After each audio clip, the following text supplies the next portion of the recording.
Hi everybody, so today I'm reading again from Eye-Popping 3D Bugs, and I'm going to choose an animal that maybe we're not researching. And I was going to do dragonflies, but then I realized some of you are researching dragonflies, and maybe I'll come back to that later on. But let me read about an animal that I think no one is researching about, and see if we can learn as much as possible about as many different bugs and insects as we can. I'm going to be reading to you about walking sticks, and I want you to think about this. Do they discuss if it's a bug or an insect? How many legs does it have? Does it have 6? Does it have 8? That's how we're going to be able to determine if it's a bug or an insect. Also, what else? Does it have antennas? Does it have wings? And where does it live? How does it get its food? What about its shelter? And any other cool new things that we can learn about a walking stick. So, just by looking at the picture, why do you think it's called a walking stick? And then the 3D picture, it is a lot harder to spot it in. Can you spot the walking stick in the picture? All right, I'm going to give you a little help. It's right there, hidden in there. You know what that's called? It's called camouflage. You won't find an insect with much better camouflage than that of a walking stick. They look exactly like twigs, small branches, almost motionless during the day. They are pretty tough to spot. Even when they do move, they sway like a twig in the wind. Pretty smart.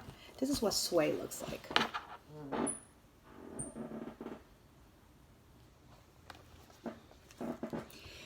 Big stick, little stick. Walking sticks come in a range of sizes. The tiniest live in North America and is less than half an inch long. So this is about an inch from that line to the top. So about half an inch is about that big. The longest giant walking stick of Borneo is a resident of the island of Borneo in Southeast Asia. This giant is 14 inches long. So a ruler is 12 inches long. This one is 2 inches more than a ruler. And up to 22 inches long if it stretches out its legs. More like the Borneo giant, they live in the tropics. But several, like our miniature North American friend, live in milder climates. Stick insects thrive in forests and grasslands, eating the leaves and trees and shrubs that camouflage them. Wait a minute, I just found out their habitat. I found out their ecosystem. They can live in forests, they can live in grasslands, they can live in climates that are not as warm, that are a little bit cooler. Like mom, like daughter. Even the eggs of walking sticks are camouflage. The mom scatters them like seeds so they cannot be found and eaten all at once. Oddest of all, without ever mating, the females can lay eggs that hatch only into females. Only if a male mates with the female can they produce male nymphs or young walking sticks. A nymph is a young walking stick. Nymphs molt.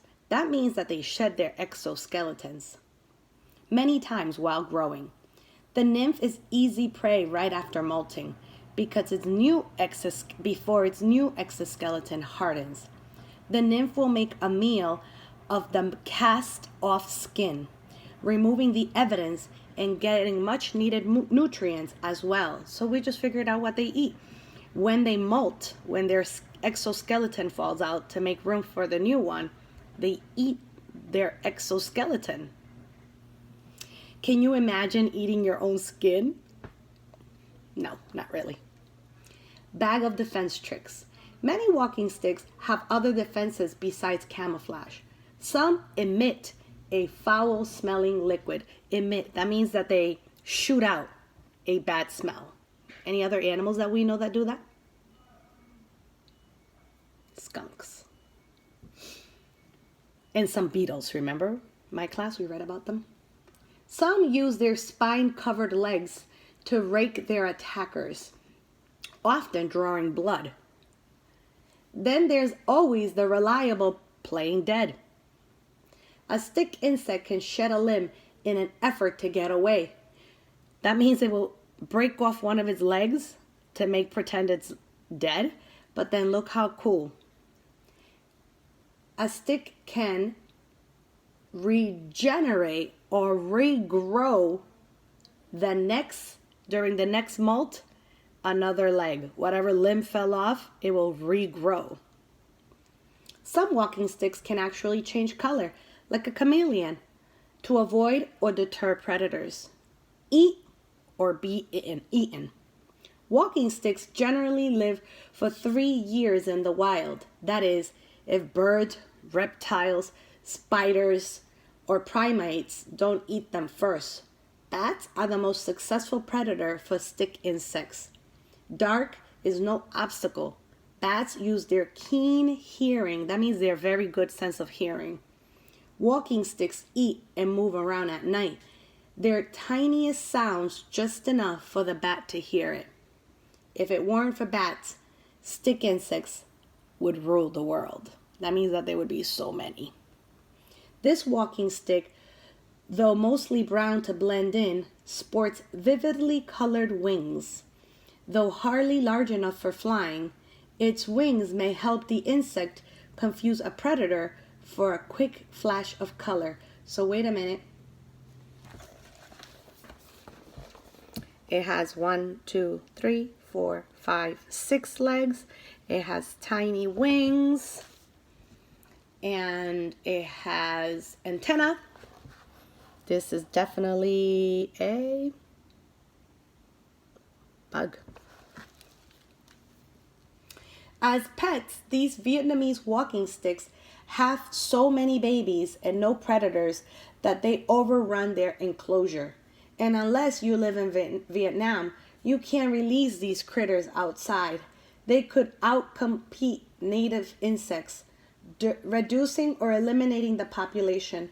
Also, without their usual predators, they could become a nuisance. So I guess it's necessary, as scary as it sounds, and as sad as it sounds, it's necessary that some of them do get eaten. Because if they weren't eaten, there would be so many of them around that they would take over.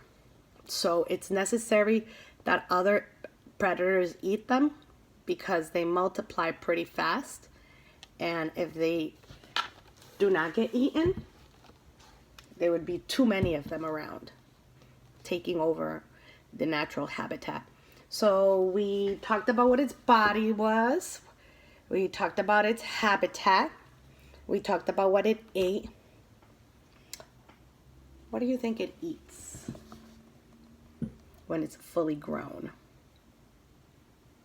I'm thinking that they probably eat leaves since they spend so much time on trees. What do you think? This was a pretty cool animal. Good luck researching your bug.